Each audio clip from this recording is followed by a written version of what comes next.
একসময় rapid action battalion ছিল ভয়ের নাম। হাসিনা সরকারের আমলে র্যাবকে ব্যবহার করা হতো রাজনৈতিক হাতিয়ার হিসেবে। খুন, গুম, নির্যাতন ও বিরোধী দমনের প্রধান যন্ত্রে পরিণত হয়েছিল এই বাহিনী।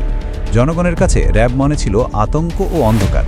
কিন্তু 2024 সালের আগস্টের গণ অভ্যুত্থানের পর চিত্র পাল্টাতে শুরু করেছে।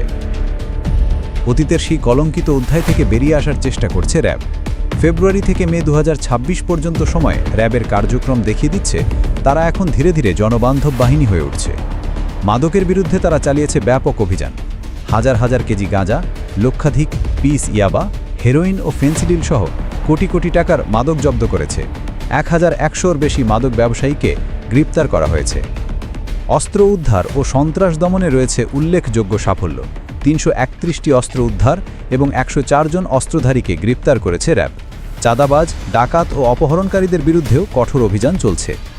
খুন, ধর্ষণ ও গুরুতর অপরাধ দমনেও দেখা যাচ্ছে দ্রুততা। 484 জন খুনের আসামি এবং 175 জন ধর্ষণ ও নারী নির্যাতনের আসামিকে গ্রেপ্তার করেছে তারা। সবচেয়ে বড় পরিবর্তন দেখা যাচ্ছে জনগণের দৈনন্দিন জীবনের সাথে যুক্ত কাজে।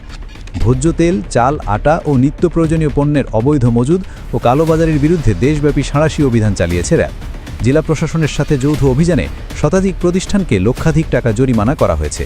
এই অভিযানগুলো জনগণের মনে স্বস্তি এনেছে। বাংলা নববর্ষ, ঈদ সহ বিভিন্ন উৎসবে জনগণের নিরাপত্তায় সক্রিয় ভূমিকা পালন করছে র্যাব।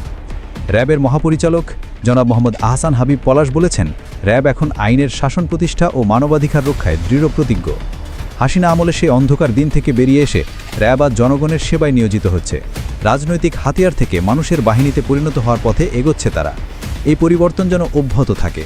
জনগণের প্রত্যাশা, র্যাব আর কখনো কোনো রাজনৈতিক দলের হাতিয়ার না হয়ে সত্যিকার অর্থে দেশ ও মানুষের সুরক্ষায় নিয়োজিত থাকুক।